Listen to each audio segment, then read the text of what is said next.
So the big thing here is if you went to the website and you said, I want to do the survey, if you've done, how many have done the survey already?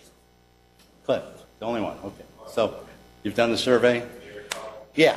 So you go to the website, this is what his website page looks like, then you talk about the Amnesty program, and then there's this big survey.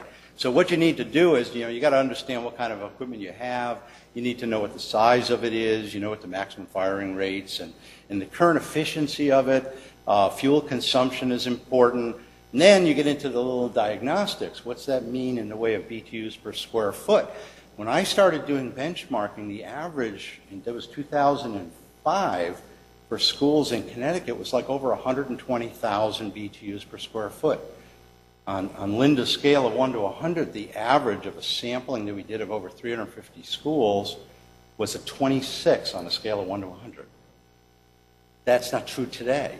I'd say we're almost at the 50 point, and we're down to around 90,000 BTUs per square foot. We've made a lot, and that's only like 7 years. And a lot of that's the conservation programs doing that. We're building new schools now that are coming in because we have to check to make sure they're meeting our new high-performance regulation. We're seeing schools under 40,000 BTUs per square foot. That's a third of what they were for the average school in 2005. That's pretty amazing. But then you think about a new school today and you think about an old school. But it has to be in the agenda when you go to design the school that it's going to be efficient. So these are some of the things you're looking at. And make sure we push the right one. So what do you have now? And this gets back to my auditing class. What do you have now? Well, many of the schools have these huge steam generators. How many people have a boiler that looks like this? Okay, I see a few hands going up. Okay, this is Thomas the Train without a face. This is a big boiler, and sometimes there's only one, but sometimes there's two. But you usually only use one because in this day and age, with the windows and the insulation techniques, this is becoming a fairly obsolete piece of equipment. Some of you that have a different type of boiler might have one that looks like this. Anybody have one of these? Yeah, there's a couple hands going up and down. Okay, this is in some ways a better approach. It's a sectional boiler. You get to change the size of this thing a little bit. You get to change the boilers. Many of these are dual fuel. You have the ability to burn either oil or natural gas, and that had some advantages money-wise over time. Doesn't have quite the advantage anymore because now we got a ton of gas and oil is way up in price. So switching back and forth isn't typically as helpful anymore as it used to be when they had interruptible gas rates. What you really want is something that's a little more modern because this technology has changed dramatically over the last 10, 15 years. And new boilers can be sized much closer to what the real loads are. When an engineer is putting a boiler in a building, they're pretty conservative people. They probably figure out how much you need, and they double it. And then you have these big machines. In reality, what you want is something that's fairly well matched to your load.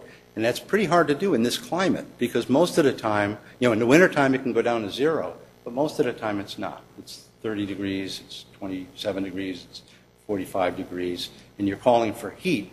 And that big boiler that was in the first slide doesn't really run that well when it's only asked to be at 25% loading.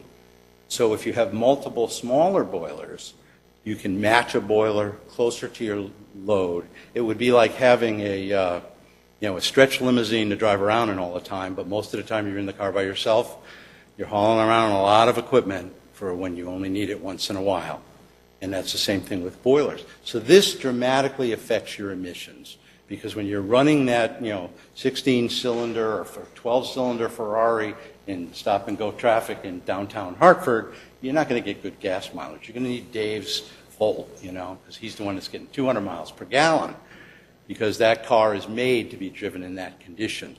And these boilers are made to be driven in half-load and partial load condition, and there's multiple boilers, so when it gets to 0, now you're firing 2 or 3 of these units, and you can meet the load. And you don't have to keep them hot all year long, right? So that's more like what you want. The burners themselves have been upgraded tremendously. I mean, it used to be something similar to a little fire hose with an electric probe to make it fire. Now they're computer controlled. They can trim themselves on the oxygen levels and the efficiencies that they're at based on the loading capability. So if you have old burners, this is another source where maybe you can't replace the boiler yet, but at least make sure you have a modern burner in there that has proper control on it so that you can get the most out of it. This is another one. This is a mama boiler and a baby boiler. How many of you use your boiler to make the hot water for the school? Okay. So you have a boiler that's sized to heat your building on a 0-degree day, and in the summertime you're doing it for what, 5 or 6 5-gallon pails of hot water when the maintenance guys are working? You know, so that boiler is running, it's hot all summer long because you don't have an alternative. So in this case, you know, they got a little boiler sitting next to it, and in the summertime they can shut the big one down. This is what we do at the college. Shut the big one down, don't run it in the summertime, and use smaller sources for hot water. Or separate it entirely, never use it. Although there's some people that will say, well, yeah, but when that big boiler is running full, it's making BTUs real cheap. But it's only running full when you're like down below 20 degrees. The rest of the time it's running partially loaded, and they are more expensive. So you don't really gain. So you want a separate hot water system. That's another way to reduce your emissions tremendously, and it's coincident when we need them reduced. Because when do we have our ozone problems and pollution problems? Summertime. So if you're running the big boiler for hot water in the summertime, that's the wrong time. You should be using a water heater in that case. Right? There's some new boilers on the market. They're tiny. It's amazing how much energy they can get out of it and how well they're controlled. These two on the right, we were actually, when we built the Discovery School in Bridgeport, anybody from Bridgeport here? When we did the Bridgeport Discovery School, it did everything to make that efficient. The model came in at 37,000 BTUs a square foot. That's like a quarter of what the average was 7 or 8 years ago. We were going to put geothermal in the school. We couldn't get it to pay for itself because the school only needed 2 things that were a little bit bigger than a water heater to heat the whole school. The whole lower floor of the 2-story building is radiant hot water heat in the floor. That's only 80-degree water. It doesn't take much to take 50-degree water and make it 80 degrees. So you only need a water heater. And the upper floor was south-facing, burned into the hill, very low heat load. And as a result, these 2 little boilers on the right-hand side, less than 250,000 BTUs apiece, heat that whole school with some redundancy built in. And that's a pretty good-sized elementary school. The one on the left, Rocky Hill. Where's Rocky Hill?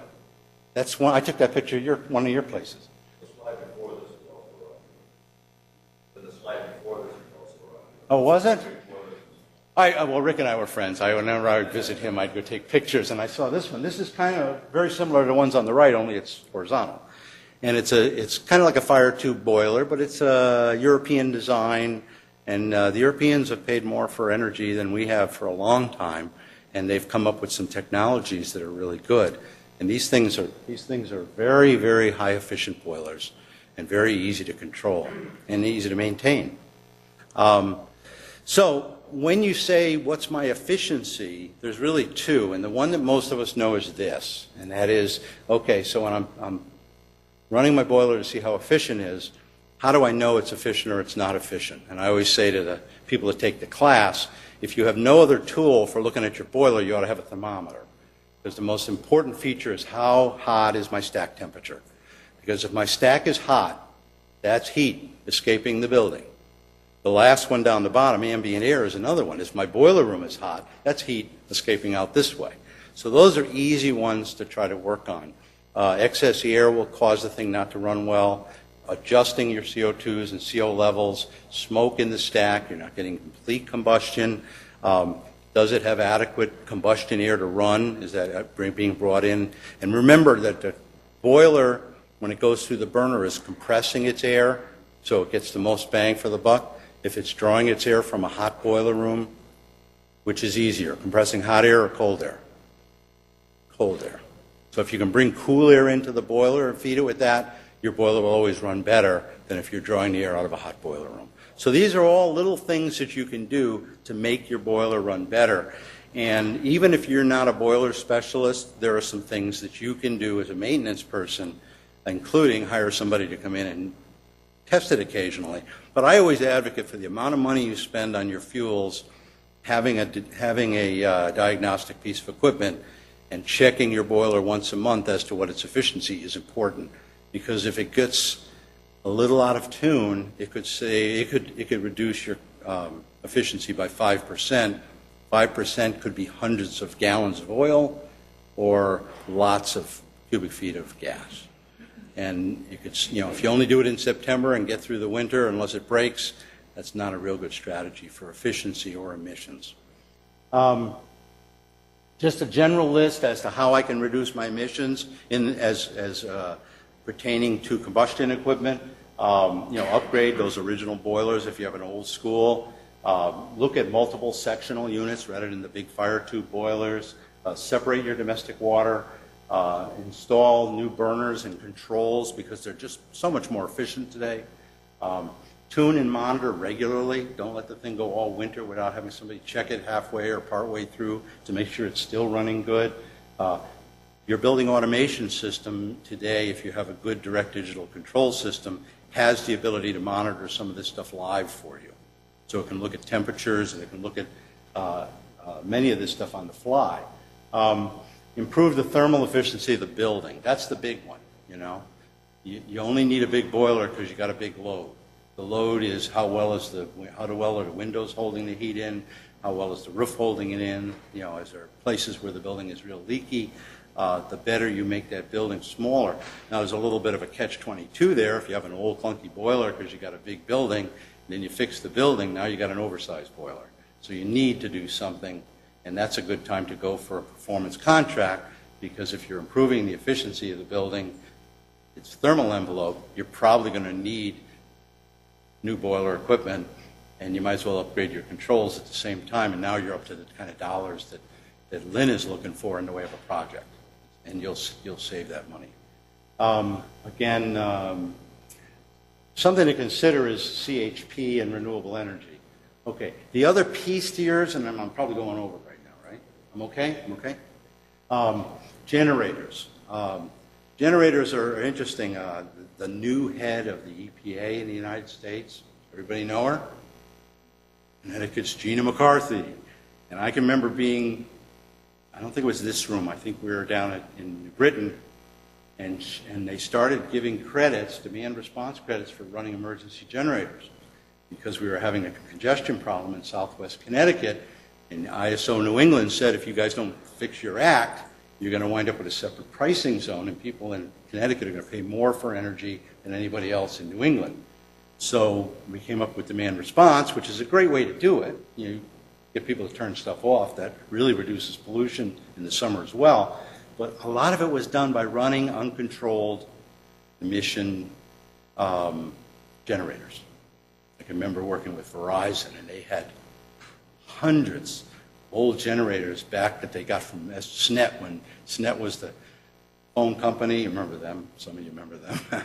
But every one of those old stations that they had usually had two 500s sitting there. They only needed one, and they got two just in case, because they didn't want the phones to go down. And these were pretty nasty diesel generators. And I can remember Gina, and the reason I bring her up is she said, somebody said, well, can we do this for 5 years? And she says, no, I'll let you do it for 2, maybe 3. And if you do it over that, if you do it after that, it's going to be over my dead body. Because running these things is not good, especially when you're running them in the summertime, when air quality is at its worst. Most of the time we're having difficulty attaining the standards that we need for the state, and running uncontrolled diesel is not the time to do it. So you may have these. The new diesels are much better. The fuel is cleaner, so you can get away with a little bit more. But I think generators are probably a poor way to meet that load if they're uncontrolled diesels. The other option you have is CHP, and that is combined heat and power. There are a lot of schools, and there are a lot of college campuses. Pretty much all of our college campuses have some form of CHP on it. Realize that a central power plant out on the grid, average efficiency is less than 35%. Mostly because they don't use the heat. They're generating the electricity at a pretty good rate, but they're not using the heat. If you had that same, scaled down section of generator sitting in your facility, you also get the heat. So now you don't have to run the boiler to make the heat. So you can get efficiencies in combined heat and power that take the 25 to 40% electric efficiency and combine it with a 40 to 50% heat recovery. And now from a fuel in, energy out basis in your building, it's like buying power and getting the heat for free. So it's a very good economical way to go. And for those of you that use their schools as emergency centers, you also get to keep the schools open when the power grid goes down if it's good, well-connected combined heat and power. Kimberly-Clark, I know, has a big one out in western Connecticut. The factory ran the whole time we've had these huge outages over the last 2 years. Good thing, they make toilet paper. So you got a couple combinations here. If you're Yukon, you can do the first one, and that's the gas turbines. I would say most of you here are probably too small to do turbines. Microturbines, on the other hand, I think East Hartford schools and Brantford schools have microturbines. And there's probably some others out there that I don't know about. And then a microturbine is this one in the middle of the bottom. And then IC engines, that's the yellow one up on top, that's a natural gas engine. And we have those at Central, but I've seen them at, anybody have CHP and Spark engines? Okay. That's another one that I have seen in schools. And then there's fuel cells. And fuel cells are kind of unique to Connecticut. We have the two main commercially available ones being manufactured here in Connecticut. So there's a lot of emphasis on them. But it's a combined heat and power. It has a fairly heavy subsidy right now, so I don't think you'd want to buy it retail. But we just put one in at our school, and we got it through a power purchase agreement. Anybody using power purchase agreements to buy energy? Solar? Solar full day. And what you're doing there is you're really not buying the system. You're having them install it on your facility, and you're buying the output from it. So combined heat and power is certainly something you want to look at. For a school, I would say here's the three main options. Natural gas engine. It's an internal combustion engine, much like you'd see in a truck, except it's running on natural gas. They're very clean, much cleaner than a diesel backup generator. The one on the right is a TecoGen. For those of you that are car buffs, it's a 454 General Motors engine that's been remanufactured with long wear bearings, runs at a constant speed on natural gas, recovers the heat from the oil, recovers it from the cooling system, and also recovers it from the stack. There's one of those out at the Mary Hooker School that works pretty well. You have one? Great. Yeah, two of them going. It's a great little machine. When you walk into a boiler room that's got a TecoGen running and the boiler's on, you can't hear the TecoGen. Comes in with a little cover on it. It's as quiet as, go stand on the street next to a Cadillac. What do you hear, If the engine's running at 1,400 RPMs, I think is the speed it runs at, it doesn't make a lot of noise. This is a very quiet, compact piece of equipment. I think they're, what are you buying, 135 kW? Yeah, I think it's 135. They used to make a 75 and a 135 kW. They're made in Massachusetts, right outside of Boston. And then the ones on the bottom are the microturbines. And there's a couple of companies that work in that area. They make a little more noise. You want to keep them outside if possible because they run at a very high RPM. The renewables, that this is something that everybody's interested in. It certainly fits in with the green school idea. The problem becomes, do you have a source? I have a couple friends in Massachusetts that do biofuel. They have contracts with wood manufacturers or paper manufacturers. Don't have a lot of that in Connecticut, maybe up in the Northwest Hills. But around here, I don't think you'd be able to get away with that one. The fuel cell, South Windsor High School has a fuel cell. I don't know if anybody else, seems to be one of the new schools has one. Wind. Other than Grasso Tech has a wind turbine. I don't know if anybody else has a turbine. Wind is not real great in Connecticut. You really need about a 12-mile-an-hour average wind speed for a significant number of hours to get it to be cost-effective. The big one is solar, and there's a bunch of people out there selling solar, but they're also offering it through the power purchase agreement, where you just give them the space to put it in, and you buy the output from them. No upfront cost.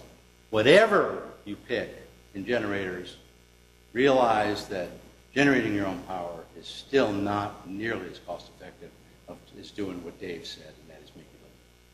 There's been all kinds of studies on this, and the cost to reduce energy consumption in New England is way more cost effective than putting in any generator source. So that should be your first effort. And even if you really want to get those solar panels, first make your building more efficient. Then you won't have to buy, well, you'll buy the same amount of panels probably, but it'll go a lot further to